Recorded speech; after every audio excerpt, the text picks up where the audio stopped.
Welcome to Arts Roll Call, a podcast showcasing artists and arts organizations highlighting the role of the arts today in Greater Lansing. I'm Robin Miner-Swartz. I'm an editor, communications consultant, and a lifelong arts advocate. And today I'm talking with Tabor Vits, also known as TV Breaks. Tabor is a breakdancer, teaching artist, and arts administrator in Lansing. He's an alumnus of MSU's ARCA, the Residential College of Arts and Humanities, and he began teaching in 2014. As an educator, Tabor says he draws inspiration from his partner, Hallie Joe, as well as Brazilian educator and philosopher Paulo Freire, author and educator Bell Hooks, ARCA faculty, and his late father, William Billy Vits. Tabor's best known for his work with All of the Above Hip Hop Academy, where he's a dance instructor and resource development coordinator. He also hosts open sessions at AOTA, a weekly dance practice open to the public, and he's one of the founders of Cap City Breaking Jam, an annual dance competition held at Lansing Shuffle, now in its fourth year. Well, you have a really interesting multi-layered history in the arts, and I'd like to start by talking about your breakdancing. I understand you started dancing in 2010 as a student at Michigan State. Did you have an interest in dance before that? I did, but it was in passing. I had participated in musical theater programs growing up, and dance was always my favorite part. But I never really took formal dance classes outside of that. And so when I got to University of Michigan State, I happened upon the MSU Breaking Club, and it just clicked. And I think at that point I'd found my art form just by sheer luck. That's great. So you started teaching at All of the Above not long after you started dancing. Can you talk about how that came about and the growth that you experienced as a dancer through the teaching? Yeah, so I was a part of a crew called 99 Styles at the time, which I'm still a part of. And my crewmate, one of my crewmates, Carl, he was teaching with All of the Above. And at that time, AOTA was teaching and running programs out of the Oak Park YMCA. And Carl's class sizes were getting a bit bigger. So he asked me if I wanted to come volunteer and help teach with him. And um, a few months later, Carl ended up moving out of town, and I found myself in charge of the program. And I brought in another crewmate, Young, to help me teach as well. For me, I was just grateful to be in the right place at the right time. And I was given that opportunity with a lot of trust. And it really allowed me to grow into myself as a teaching artist, because I'd been teaching a little bit prior to that, but that was really my first full-fledged opportunity getting to teach others breaking. What surprised you about teaching it as opposed to actually being the one who's doing it and is maybe learning from other people? So for me, learning in a club environment, so learning like peer to peer and doing self-directed learning, teaching myself, I hadn't really seen breaking taught outside of that singular environment. I did have a relationship at the time with a studio in Grand Rapids where they were teaching, but I didn't have many examples. So it was one of those moments where it was a lot of experimenting. So, trying things that I had seen mentors teach me, and then reflecting afterwards and saying, okay, how well did that go? Is there something I could improve on? As well as seeking advice from mentors and saying, hey, how would you teach this move? Or do you have any tips for teaching to this age group? So it was a lot of just exploration, a lot of experiments, and a lot of failing forward as much as possible. My early days of teaching were definitely not glamorous, but it was a lot of fun because I was taking something that I was really passionate about and learning. Okay, how do I kind of pass the torch, and also teach people dance in a way that isn't only about the art skill acquisition. So could be about social emotional learning, could be about finding a sense of belonging or community. So yeah, just a lot of experiments and having fun with it. That's great. All of the above seems to have opened doors for you as a teaching artist. What do you like about teaching, and do you see that as something that is maybe where you're headed for the foreseeable future? Yeah, AOTA along with Reach Studio Art Center are the two um, groups in town that I have to thank most for my teaching artist career. I started teaching with them both in spring of 2014, and it was just kind of this funny crash course in teaching. So yeah, AOTA has afforded me opportunities to build curriculum, to learn how to co-teach, to um, teach many ages, like many age groups. I'm going to be probably offering an adult class soon. Um, and Reach Studio Art Center, in addition to AOTA, I used to teach a community art class with them. And um, again, same sort of thing, just lots of opportunities to learn, to grow, to contribute. And then I think what's really stood out to me is just getting to give back to community through both organizations, which I'm really thankful for. And then, I have a lot of mentors at AOTA and at Reach that taught me many things over the years too. So that was really instrumental for me growing as a teaching artist. So you bring up Reach. I know that in addition to teaching dance, you worked in programming at Reach and then also at the Arts Council of Greater Lansing, and you've recently stepped into a similar role at AOTA. What about arts administration appeals to you? I think for me, it was a natural transition from teaching. Um, I was realizing I liked designing curriculum, and that kind of led me to um, program assistant and program management work.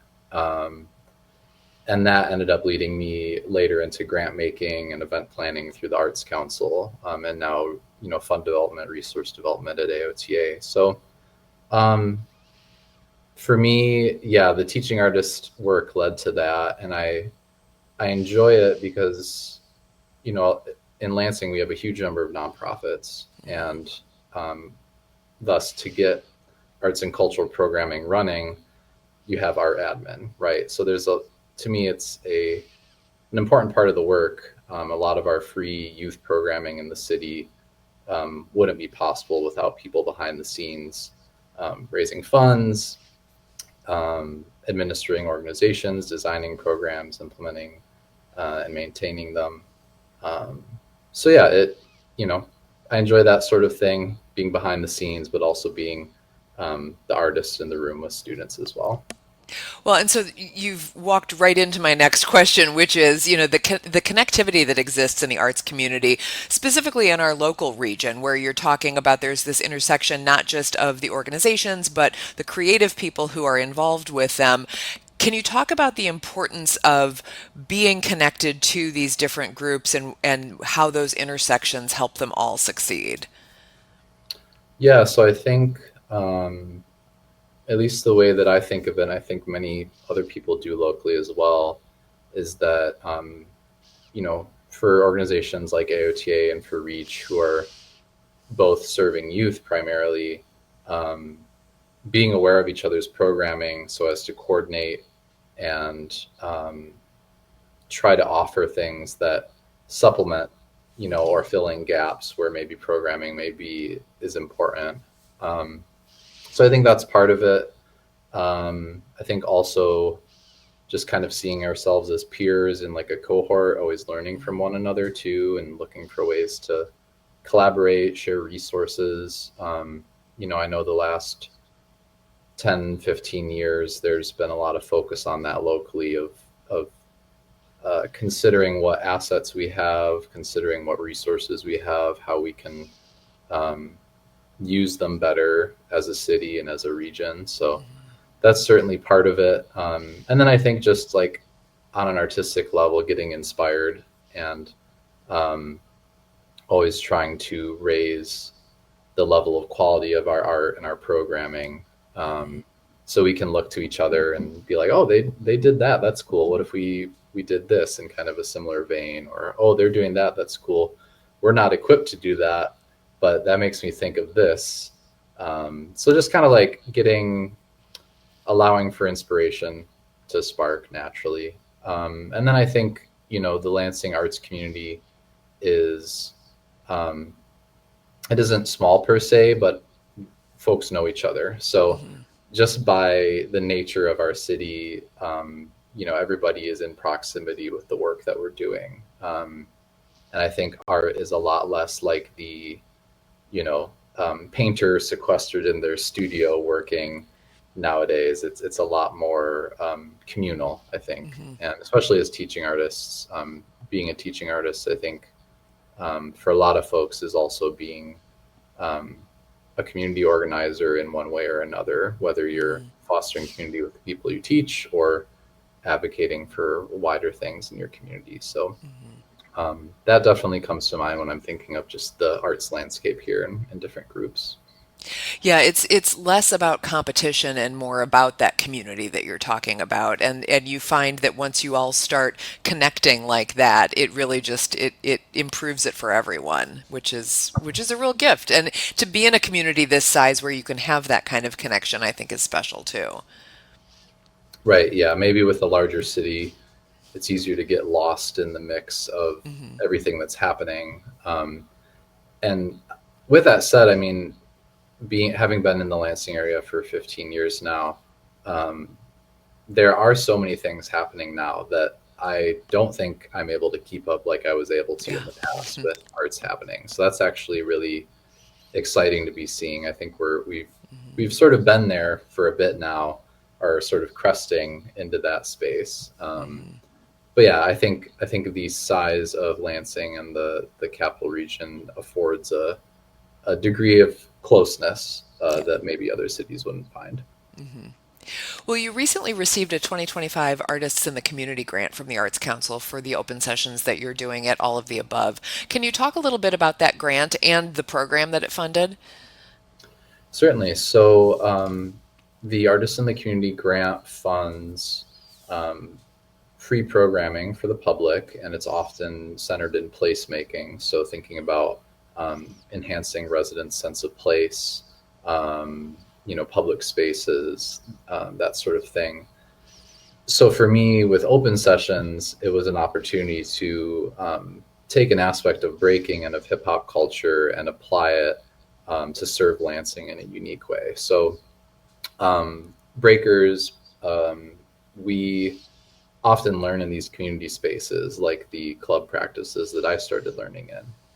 And what that space is like is, you walk into a room, music is playing, and there's usually like two or more circles where people are dancing and taking turns practicing different things, kind of just like a dance circle you might see at a school dance. Hmm. Um, and so, those sessions are these communal spaces where everybody's kind of working on their own thing, but you can also be teaching each other, or sometimes if it's a big enough space, maybe like in a gym, um, you might be able to teach larger groups of people at one time. So historically, East Lansing has always been the hub for open sessions in our area. And um, the grant application period lined up with when All of the Above Hip Hop Academy got its first physical facility. So previously, AOTA had been operating and running programs at partner sites,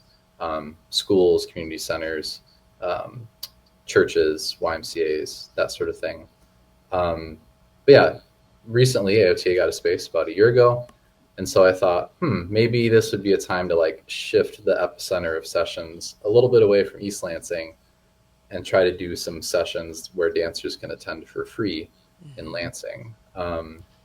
So we've been doing them for um, about a year at this point, a little bit before I got the grant, and then throughout the grant period.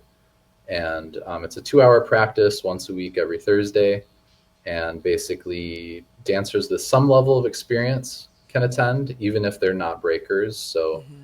um, we have some hip hop dancers that have come, some people who dance in funk styles like popping and locking have attended. Um, it's ended up turning into what we also call open decks. So some of the DJs at AOTA have begun coming to the practices and DJing. So we've had the live DJs Oh, uh, nice. in the mix too. And then, it's kind of just become a hangout space for a few other creatives who pop in periodically. So yeah, really, I'm really grateful to be able to offer that. And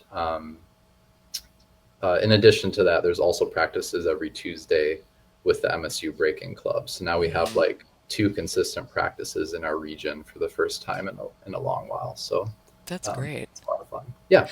What's the age range of people who come to the open sessions? So it's primarily geared towards adults, just Okay. based on the time of day. With that said, some of our older students who are in high school do attend. So Hmm. one student who's been with AOTA for about 10 years, he's 17, and he's been coming to the practices too. So geared towards adults, but we have a few high schoolers that attend.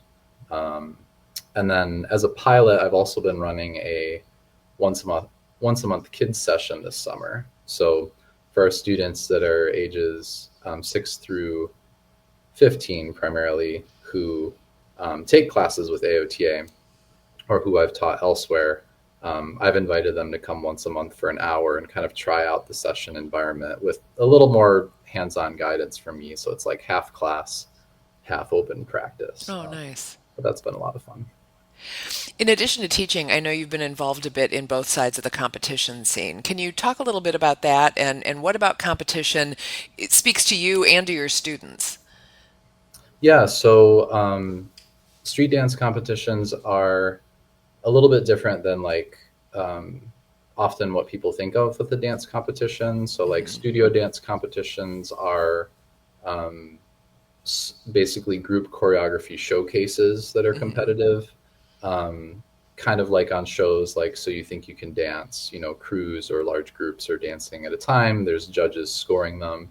Um, Regular street dance competitions are more of community events. So they started just as parties where people were listening to good music by DJs, and ciphering, being in dance circles. So it's just like started as a social dance thing, and then as breaking and these other street dance styles evolved, people were also battling each other at these events, and now Hmm. it's more formalized where someone will throw a battle or a competition. Um, they'll set a format. They might say it's one dancer against one dancer in this style. So let's say a breaking 1v1. And then you go, you sign up, you usually pay like a fee to get in at the door. And then you perform like a preliminary showcase. A group of 3 or 5 judges picks a certain number of people out of the showcase. So let's say 16. And then they make like a bracket for Mm. then a tournament. Um, so those are what the competitions are usually like. I'm not necessarily a successful battler, um, but the events are kind of like, kind of like a big family reunion almost. Like the Hmm. dancers in each state and region of the U.S., we all kind of know each other. And even worldwide, there's connections. So like Michigan's very close with the Canada scene. Um, so for me, it's just kind of going, seeing friends, competing to like test myself and see how far I've advanced in my craft. Um, and then the other side of that is um, throwing a battle here in Lansing. So I help, along with my crew 99 Styles and with AOTA.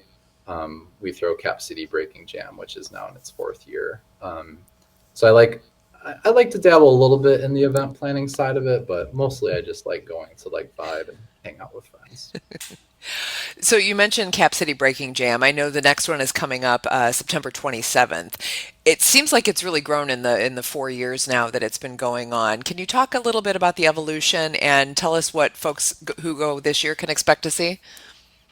Yeah, so historically it's been a summer jam. This year we've pushed it a little bit into the fall just because Michigan summers have been increasingly hotter, it seems like. Hmm. But it's a fun event. It's at the riverfront, so it's at the Lansing Shuffle. Our first year it was before the shuffle was open and while it was under construction. So first year we threw it on the riverfront, in the extension of Rotary Park that's just next to the shuffle. Hmm. Um, and then years 2 and 3 we threw it outdoors at the shuffle once and indoors last year. Hmm. So year 4 we are going to go to being back outdoors again. It's a 2v2 adult battle, 1v1 kids battle. So there's two separate brackets. It's free to spectate, and there's a small fee to participate as a battler. Um, and yeah, it's a lot of fun. National and international level talent come primarily from US and Canada. Um, we've had judges that have included Olympians as well as Olympic coaches and talent, such as B-Girl Kate from Ukraine, who participated in the Olympics last year. And actually, our DJ last year, DJ Flegg, he flew out from Lansing to Paris following Cap City to then DJ the Breaking Olympics. So it's really fun, at the riverfront, free to spectate. You can go to the shuffle, watch it, get food, get a drink, take a walk on the river trail. So it's a nice way for us to like uplift Lansing and the riverfront and the shuffle in a fun way, and then also to invite people to the city to be tourists and take part in an event that, historically we haven't really had many breaking battles in the area. East Lansing used to have one called Red Cedar Ranch some years ago. So Cap City kind of took over the mantle of that. But yeah, that's how I'd describe it. September 27th is when the event happens, from about 12 to 7 p.m. So it's an all-day thing. Super Great. easy to pop in and out. I recommend stopping by. Nice. Well, I hear you also have a new after-school program coming up this fall. Can you tell us a little bit about that? Yeah. For the after school program, were you thinking of one through AOTA The or? cook-up? Yeah. So the Cookup is a program that AOTA runs at each of the Lansing School District high schools. So it's at Eastern, Everett, and Sexton, and it meets once a week, and usually 4 or 5 teaching artists are present. And you can think of it kind of as a hip hop club almost. So students attend, they share a light meal together, and then they receive mentorship in hip hop disciplines. So breaking, hip hop dance, visual arts, um, beat making and rhyme writing, and DJing are all of the arts offered. So it's kind of like if you took everything that AOTA did in its individual classes and packaged it as one program for the high schoolers. That's kind of what we've done. Oh, cool.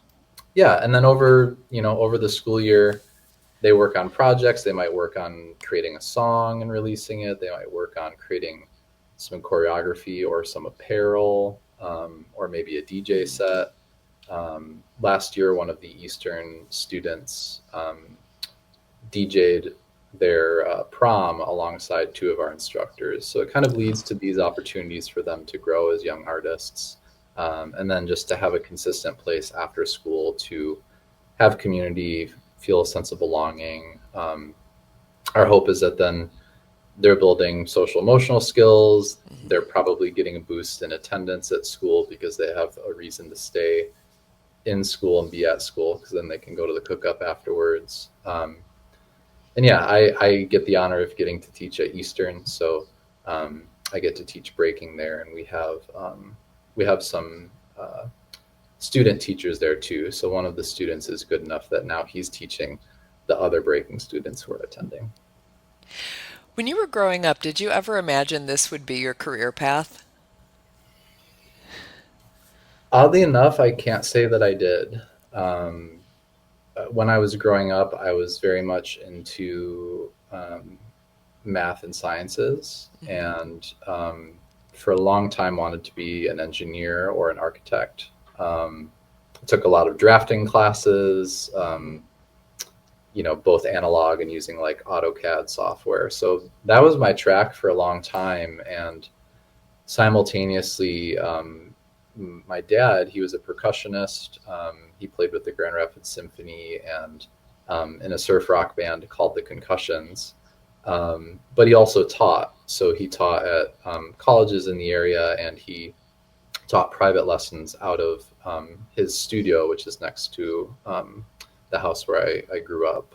So if you imagine just a big pole barn, but instead of cars and usual garage type things, it was just full of percussion gear. And I think I just sort of, with it being familiar, it just felt so normal that I never considered, oh, I could do that. Mm, But years later, when I got into breaking and um, I was learning about civic engagement and running civic engagement programs through ARCA, um, and then later being a teaching artist with Reach and AOTA, something clicked at a certain point where I went, oh, I had kind of I had like the template for that, and my dad taught me so many things.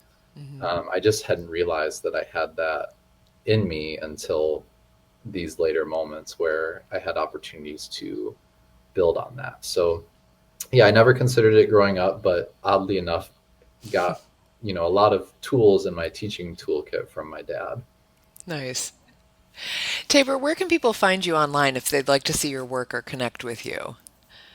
So right now, Instagram is the best. My handle is Flava Vits. That Mhm. was my breaking moniker before TV breaks.